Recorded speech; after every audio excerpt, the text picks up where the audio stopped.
The film starts at a party, where a man named Cole is walking through a house looking for his brother Duckett. Cole finds him locked in a room, so he breaks the door down and pulls Duckett out of there while he is shirtless and mumbling to himself. Cole then yells at everyone filming the scene on their phones and tells them to stop before Duckett stabs Cole, and then goes outside to stab himself in the eye, to the horror of other partygoers. Elsewhere, 17-year-old Mia is going through the second anniversary of the death of her mother Ree, whom Mia believes suffered an accidental overdose. She lives with her father Max and doesn't communicate with him much after the incident.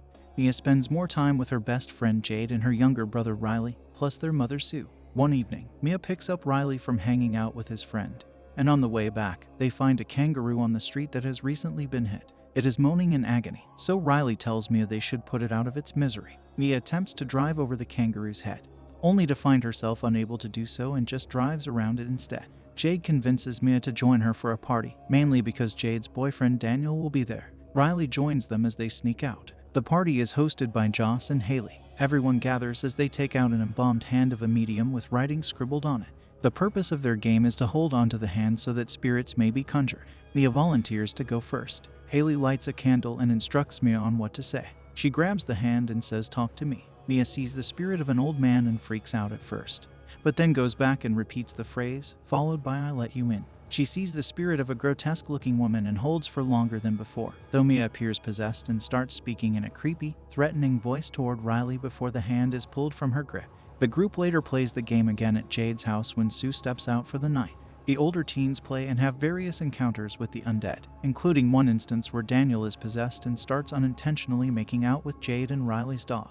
Riley then asks to go next, despite Jade going against it and the others thinking he is too young. Still, they go through with it and opt to go for less than a minute. Riley is possessed by what sounds like Ree's spirit, speaking to Mia and saying how much she misses her. When the time limit passes, Mia wants to keep talking to Ree before Riley begins smashing his head against the table and nearly gouging his eye out. Jade stops Riley from fatally breaking his skull before he is taken to the hospital.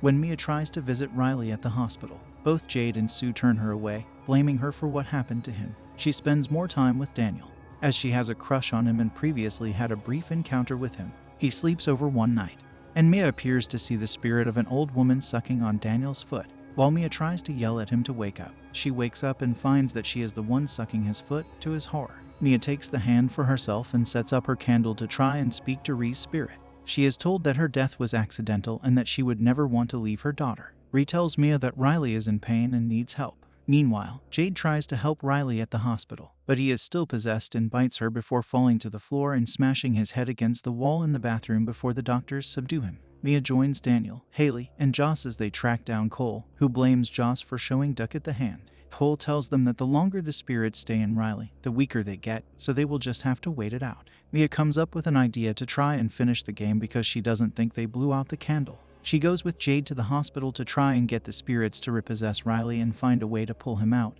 but it doesn't work. Mia then goes back in and finds the spirit of a little girl who shows her that Riley is being tormented by dozens of other malevolent spirits. When Mia returns home, Max approaches her and tries to come forward with the truth about Ree's death. He shows Mia her suicide note, confirming that her death was not an accident. As Mia cries in her room, she sees Ree's spirit claiming that Max wrote the note as a lie, and also tells her that Riley is suffering and can only be saved through death. Max then appears to be banging on the door, but it's really the evil spirits tormenting Mia. Max hears Mia struggling against Spirit Max and he enters the room, just as Mia tries to stab the spirit and ends up stabbing her father in the neck with scissors. Mia tricks Jade into leaving the hospital and going to her house, while Mia goes back to the hospital and talks to Sue. She tells Mia that she was never to blame for what happened to Riley, and she lets Mia be alone with him. She tries to kill him with a pair of scissors but cannot bring herself to do it. She takes Riley out in a wheelchair just as Jade finds Max injured and realizes Mia is going to do something to Riley. Mia wheels Riley out toward traffic, seeing him as an old, decaying spirit. Ree's spirit tries to make Mia push him, while Jade arrives in time. Mia ends up letting go, but Jade pushes her into traffic, causing a car to strike her. Mia wakes up, not realizing she is dead. She finds herself transported to the hospital, where Riley has made a full recovery and is seen going home with Jade and Sue. Max also appears to be healed from his wounds, but as Mia tries to follow them, nobody can hear her as the lights in the hospital begin to go out. She then sees a dim light and finds a hand reaching out. When she grabs it, she finds herself facing a man in another country playing the Talk to Me game, and she is now part of it.